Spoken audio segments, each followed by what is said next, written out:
What's going on? Welcome in the Matt Bernier Show on DRF TV, live.drf.com, livestream.com, the Daily Racing Forum's Twitter handle at DRF Inside Post, as well as the Daily Racing Forum's Facebook page. My name is Matt Bernier. You can follow me on Twitter at Bernier_Matt. This is the recap edition of the Matt Bernier Show, taking a look back at racing from Cinco de Mayo, May the 5th, 2018. Happened to be the weekend of the Kentucky Derby, the 144th running of the Derby. Before we dive into all the recaps, if you listen to this in podcast form, you have YouTube, SoundCloud, iTunes, video.drf.com.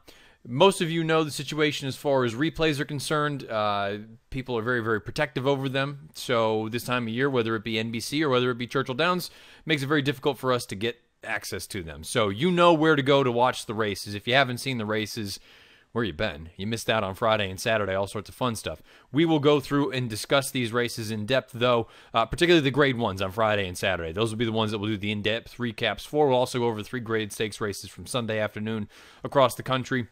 And this week's stakes montage is going to be loaded top to bottom. So let's start off with the Kentucky Derby. Let's take a look at that field. You had obviously 20 horses that were going to go postward, and ultimately Justify is the horse that gets the job done for Bob Baffert and company. A very deserving winner, pays $7.80 on top. Good Magic runs a good second in here for Chad Brown. I don't think anybody can complain about the effort that he put forward, and again, I will be the first to admit I was wrong about Good Magic, but we'll dive into that more in a little bit. He went off at odds of 9-1, and Audible, one of the 4 horses in here for Todd Pletcher, runs third, 7-1 on the tote board. Your 4th place horse, if you were playing the Superfecta or you were interested in that, was My Son Instilled Regard at odds of 85-1, which he never in a million years should have been.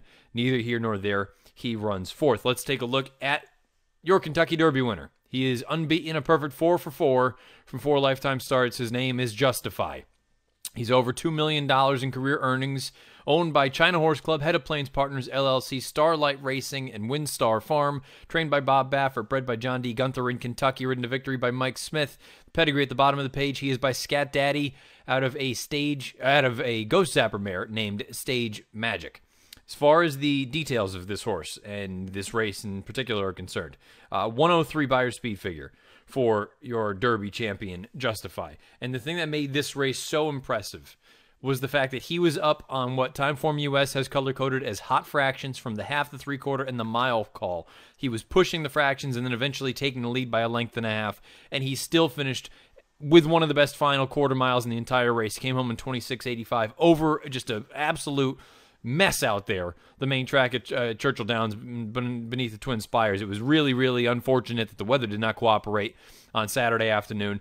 But from a speed standpoint, from an effort standpoint, this is about as impressive a Kentucky Derby winner as you're going to find, where he goes out there, he does all the dirty work, he puts away. The other pace horses are absolutely nowhere to be found.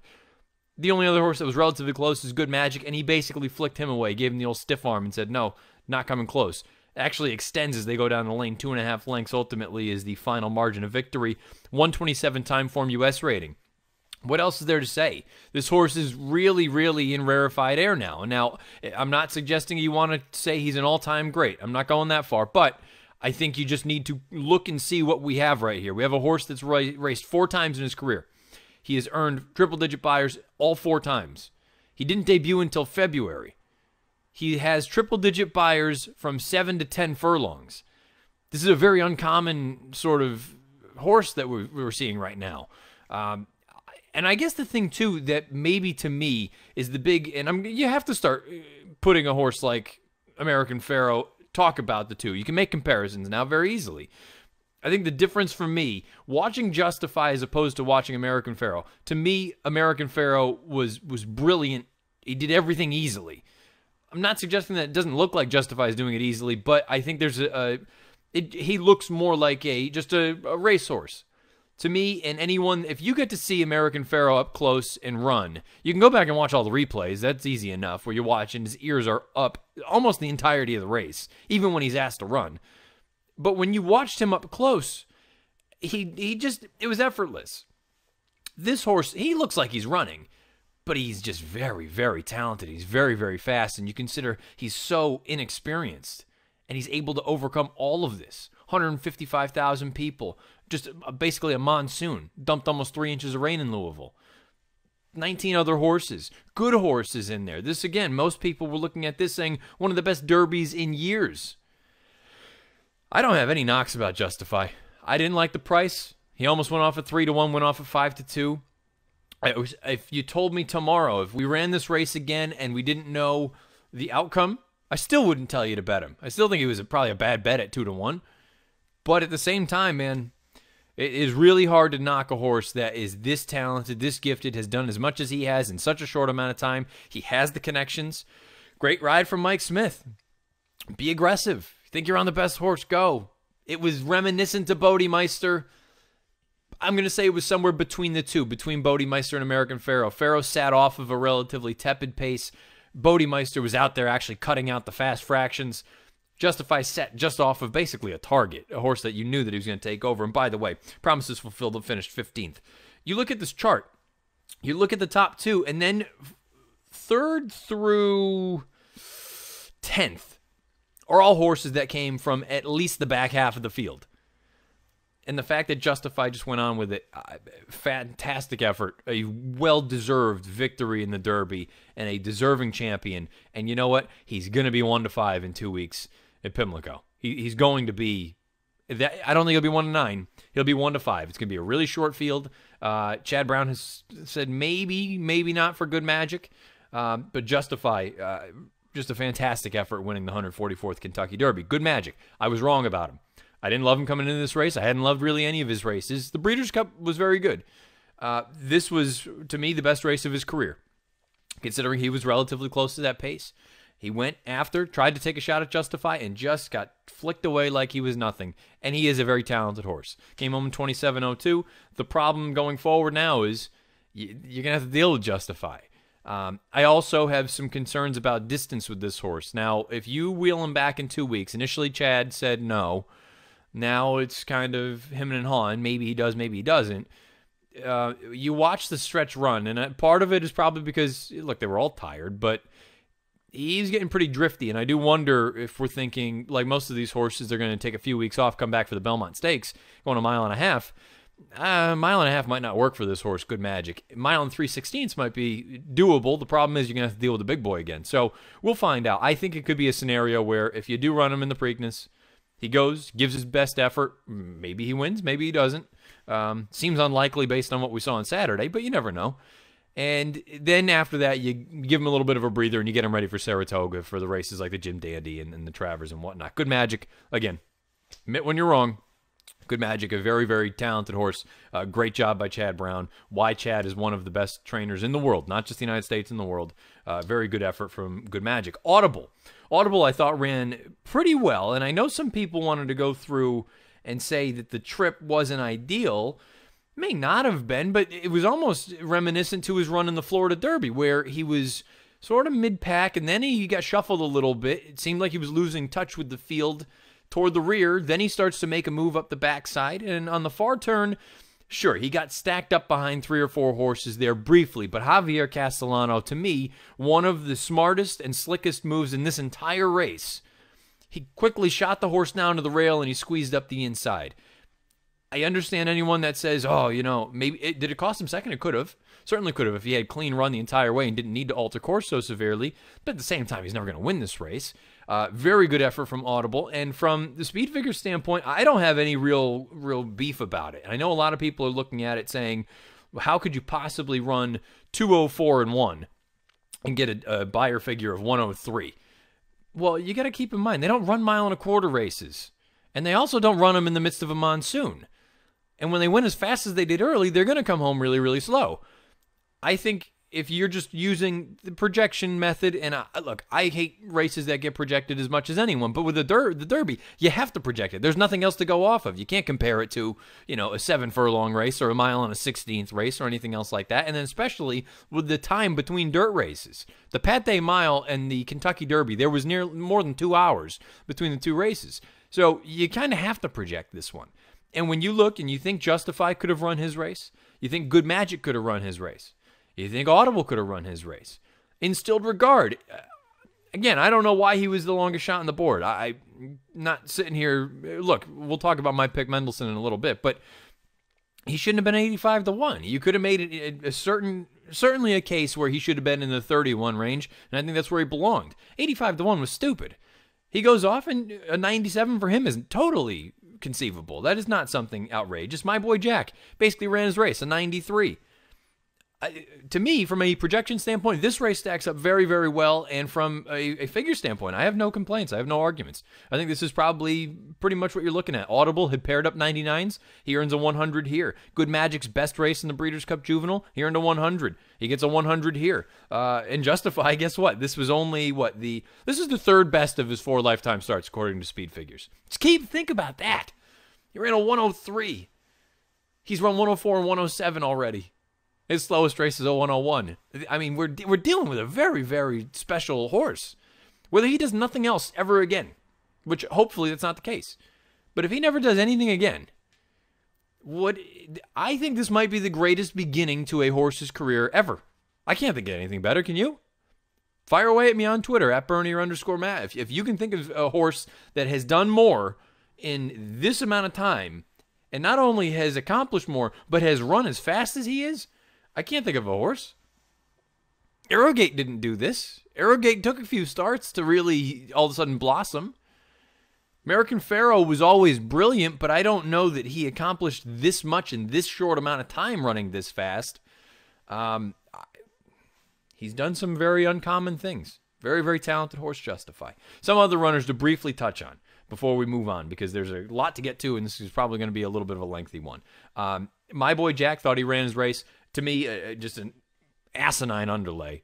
Unbelievable the amount of money that my boy Jack took. I've maintained I'd like to see him on turf at some point. Hofberg, there's someone on Twitter, and I've got to address the Twitter people, Twitterverse right now. I had tweeted weeks ago that the Derby is the best and worst time of the year for horse racing, and Saturday is case in point, because you can look at the Mendelssohn situation, you can look at any other opinion that you may or may not have. And if you're just looking at the race objectively, you make a comment and everyone and their brother that doesn't agree with the horse, not even so much, if you're just taking the objectivity out of it, the subjectivity, that's what gets people being stupid. Flat out stupid. Some comments. I have a guy tweet something at me, and he's chirped in the past. Whatever, I get it. It's part of the gig. But when you tell me that a horse doesn't, oh no, he didn't finish well at all. Well, how can he not finish well at all if he has the third fastest quarter mile in the race, final quarter, and he's only beaten out by 0.04 of a second and 0.07 of a second as far as that is concerned? And the horse that you're comparing him to, for me, Bravazzo, almost 4 lengths slower for the final quarter. But you're going to tell me that Bravazzo finished better than this horse did, Hofberg? Stop. That's just not accurate. And I can only bash my head against the wall so many times. I understand people have favorites. The Mendelssohn thing. If you didn't like him before, it's so easy to sit there after and say, knew it. That's garbage. He never had a chance to run. I'm not saying he would have won the race, but he never had a chance. So for you to sit there and tell me afterward that I knew all along he had no chance. You might not have liked him, but you did not know that he didn't have a chance. No one knew that. No one knew. Nothing knew. You have to run the race. Just because you don't like something before it happens doesn't mean that when it doesn't actually happen that you were correct, especially in this instance. It's one thing if you say, you know what, there's going to be a horse that goes out there, I think he's going to get roasted in the pace stool. Okay, sometimes that'll happen. But to tell me that you knew that this horse couldn't run all along, knew he couldn't run, and you're using the Derby as the example for Mendelssohn, that's dumb. That is dumb, and I don't really want to talk to you if that's what your argument is. That is the dumbest thing I've heard in quite some time. But again, that's what the Derby does. The Derby brings out the best and the worst as far as just everything. I think Hofberg's really good. I think this was a very, very good effort from him. He was stacked up and behind horses, finished really well once they got him out into the clear. They're going to wait for the Belmont. And if you think that there's going to be more horses showing up the Belmont, certainly in the Preakness, Hofberg is probably going to be one of the alternatives to Justify. Lone Sailor was stacked up a little bit on the inside. Thought finally when he's able to squeak through, thought he ran on well enough. I think he's a nice little horse. I think there's a scenario where there's a race for him down the road. Vino Rosso, wide, and apparently had all sorts of mud in his eyes. Not the most comfortable trip for this horse. Once he finally got to the clear, he started running on again at the end of the race. I thought it was a good effort from him. Bolt d'Oro, they took a shot early on. I understand you didn't want to let Justify, the horse that you need to beat, get too far away, but perhaps he was a little bit too close. Sounds like they're going to totally take foot off the throttle, wait, and look for a race like the Pacific Classic down at San Diego and Del Mar. Miserable trip for Enticed. I thought Enticed, this is just a complete draw line through. And Mendelssohn, this is just a line out. This does nothing. I'm not going to get back into that. You can find all that nonsense on Twitter. But if you didn't like him before, okay, that's fine. I'm not going to, and I tried to explain that. I'm not going to try to convince you otherwise. It's your opinion. But don't tell me that you knew, he can't run, knew it. This isn't the race that you can use to go off of that. No, none of us know how good he is as far as the United States is concerned, because he never got a chance. Never got a chance. Got sideswiped out of the gate. And then after that, there's no reason to ride him. And when more started pushing, yeah, sure. Maybe you would expect him, don't finish last. The minute this horse wasn't picking his feet up at all, and by the way, if you had sideswiped Justify out of the gate, he ain't winning this race like that. There's no way. You don't do that. If that happened, Moore's going to wrap up on him. He's worth way too much, and they'll live to fight another day. The Derby itself, it's to me, it's also the best and the worst horse race that we have. With so many horses. And look, the point system has done a very good job of showcasing the favorite, making the favorite the most likely win candidate. I believe they're 6 for 6 now. The Derby, very recent memory anyway, you've been able to get formful results. And formful results, I prefer a formful result. Simply because, to me, okay, then the best horse must have won, or the better horses must have performed well. I don't like races where it's a complete crapshoot. Then you factor in a monsoon, and look, that's not nobody can control that. But just the Derby, it's the best and worst event that we have, and it's one of those things that I'm glad it's once a year. And then we move on to the Preakness and the Belmont, and then all the other good racing that comes over the summer. But the Kentucky Derby, it is a race unlike any other. And we had a performance unlike any other on Saturday afternoon. Justify for Bob Baffert and Mike Smith gets the job done, wins Derby 144 with a 103 Beyer speed figure.